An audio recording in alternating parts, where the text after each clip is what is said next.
मुनीज़ा साहबा, आप ये जो कंसल्टेशन जिसका हुकूमत ने वादा किया था, आप उनमें भी मौजूद थी। आज भी आप पार्लियामेंट में भी थी, एहतजाज भी आपने देखा। क्या रवैया रहा और बताएं कि किस किस्म की कंसल्टेशंस हुई हैं?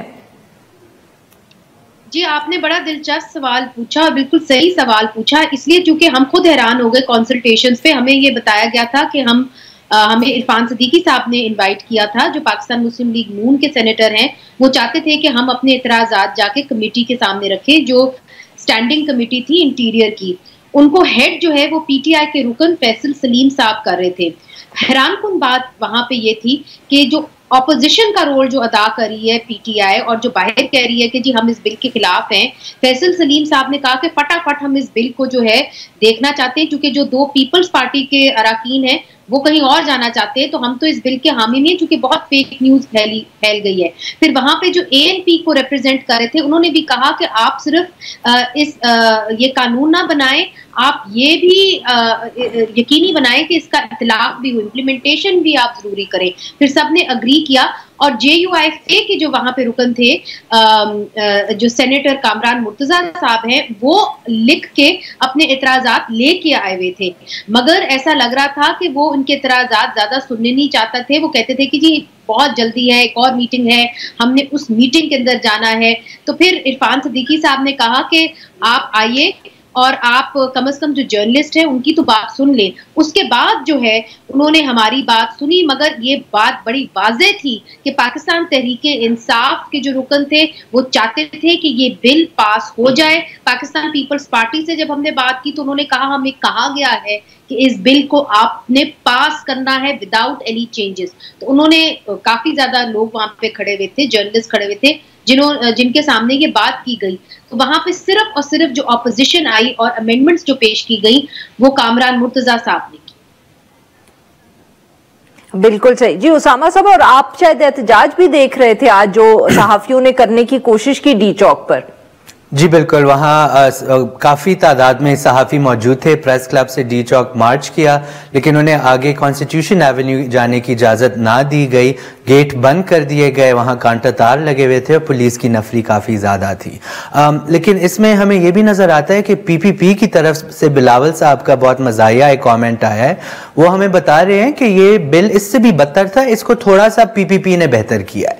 लेकिन ये जो डिस्काउंट हमें दे रहे हैं कवानीन में, पाकिस्तान पीपल्स पार्टी की यही अब रोल रह गया है कि वो कहते हैं हर दफे के बिल या देखिए हमने बेहतर किया, लेकिन ये कोई एक्सेप्टेबल बाउंड्रीज नहीं है कि आप एक सियासी जमात बन के बोलें कि हम इजहार राय की आज़ादी के हक में हैं और फिर इस किस्म का बिल जो है आप उसको वोट दें और फिर आप कहें कि जी मुशावरत हमें करनी चाहिए थी। शहीद रहमान साहिबा ने भी आज ये कहा कि होनी चाहिए थी, आगे और अमेंडमेंट हो जाएंगी। तो अगर आपको एतराज है इस बिल से तो आपकी पार्टी इसको वोट क्यों दे रही है, आप क्यों हुकूमत को सपोर्ट कर रहे हैं इसमें? और बिल्कुल कोई डिबेट ना नेशनल असेंबली में हुई, ना सेनेट में हुई या इंटीरियर कमेटी में हुई। और इसमें हम ये भी देख रहे हैं कि इस कानून का इम्पैक्ट जो है वो भी ये रियलाइज नहीं कर रहे कि आपके जो बैनुल अक़वामी कमिटमेंट्स हैं, जो international covenant on civil and political rights जो अक़वाम मुत्तहिदा का पाकिस्तान ने साइन किया हुआ है, उसमें आर्टिकल 19 पार्ट 2 कहता है कि स्पीच पे कोई भी आप रिस्ट्रिक्शन लगाएंगे उसका 3 पार्ट टेस्ट होगा, नेसेसिटी, लीगल एम और प्रोपोर्शनैलिटी। लेकिन अगर आप फॉल्स इंफॉर्मेशन की ब्रॉड डेफिनेशन देते हैं और फिर उसमें आप 3 साल जेल देते हैं और फिर 20 लाख रुपए जुर्माना करते हैं, तो आपकी ना प्रोपोर्शनैलिटी रही ना नेसेसिटी रही। तो जब UN में रिव्यू होगा और फिर जब यूरोपियन यूनियन ने आपको ह्यूमन राइट्स परफॉर्मेंस की बुनियाद पे ट्रेड टैरिफ कंसेशंस दी हैं, GSP प्लस स्टेटस दिया है, उस पर भी इसका इम्पैक्ट होगा, क्योंकि इतने ज्यादा कदगने लग चुकी हैं। तो आपका डेमोक्रेसी और ह्यूमन राइट्स के जो रेटिंग्स है दुनिया में, रैंकिंग्स, आप नीचे आते जा रहे हैं। तो इसके डिजास्टर्स कॉन्सिक्वेंसेस होंगे। लेकिन इसके अलावा आप नौजवान लोगों की बात सुन ही नहीं रहे।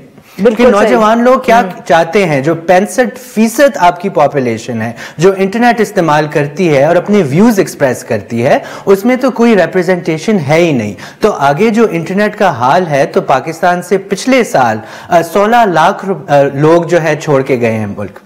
मेरे ख्याल से आगे ये बढ़ता जाएगा। बिल्कुल से मुनीज़ा साहब, ऑब्वियसली ओवरऑल एक तो हम कह सकते हैं रवैया है रियासत का, पर उसके साथ साथ जो इस कानून में स्पेसिफिक चीजें हैं, ये बताइएगा कि आप दोनों से मैं ये पूछूंगी कि जो ये बार बार हमें बताया जा रहा है कि जी सहाफियों को इससे कोई फिक्र नहीं होनी चाहिए, आप प्रेस क्लब का हिस्सा हैं, आप PFUJ का हिस्सा हैं, आप चैनल में काम करते हैं, तो आपको तो परेशानी ही नहीं होनी चाहिए।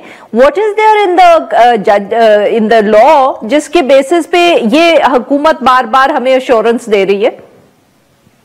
नहीं, देखिए, इसका जो इतलाक है वो किसी के ऊपर भी हो सकता है। इसके अंदर जो बहुत हैरानकुन बात है वो ये है कि जो ये अथॉरिटी बना रहे हैं उसके जो जितने भी मेंबरान हैं वो गवर्नमेंट खुद जो है बगैर ऑपोजिशन की मुशावरत से अपॉइंट करेगी और किसी भी फ्लिमजी ग्राउंड के ऊपर उनको डिसमिस भी कर सकती है। तो यानी कि हुकूमत का मुकम्मल कंट्रोल होगा इस अथॉरिटी के ऊपर। और जो हमारे ट्रायल्स होंगे, अगर आप कहते हैं कि जी किसी ने डेफेमेशन की है या फेक न्यूज़ फैलाई है, तो उसका ट्रायल जो होगा वो ट्राइब्यूनल्स के अंदर होगा and based on very flimsy charges. For example, fake news की क्या तारीफ की गई है? कोई तारीफ है ही नहीं फेक न्यूज़ की। एक जगह पे लिखा हुआ है कि आप आइडियोलॉजी यानी कि आप नजरिया पाकिस्तान एक्सेट्रा और भी कुछ और के खिलाफ कुछ नहीं कह सकते। अब आप मुझे बताएं कि एक अदालत के अंदर आप कैसे डिस्क्राइब करेंगे नजरिया पाकिस्तान और भी दीगर चीजें? ये लिखा हुआ है एक्सेट्रा मीनिंग और भी दीगर चीजें।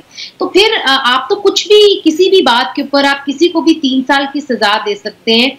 आपका इन्वेस्टिगेशन भी वही अथॉरिटी करेगी, आपका ट्रायल भी उसी अथॉरिटी के ट्राइब्यूनल्स के अंदर होगा और आपकी जजमेंट भी वहीं पे होगी। फिर आप हाई कोर्ट में नहीं जा सकते, फिर आपने जाना है सुप्रीम कोर्ट। सुप्रीम कोर्ट में इस वक्त इतना बैकलॉग है कि वो कई साल पुराने केसेस जो हैं इस वक्त सुन रहे हैं। तो आप सोचिए कि वो केसेस कई सालों के बाद वहां पे उनकी सुनवाई होगी, तब तक आपके ऊपर तलवार लटकी हुई है। तो ये जो आम सार्फिन है उनको भी डरना चाहिए, सहाफियों को भी इससे डरना चाहिए, क्योंकि इसके अंदर कंप्लीट क्लैम्प डाउन हो सकता है और इसके अंदर वाइड मिसयूज हो सकता है।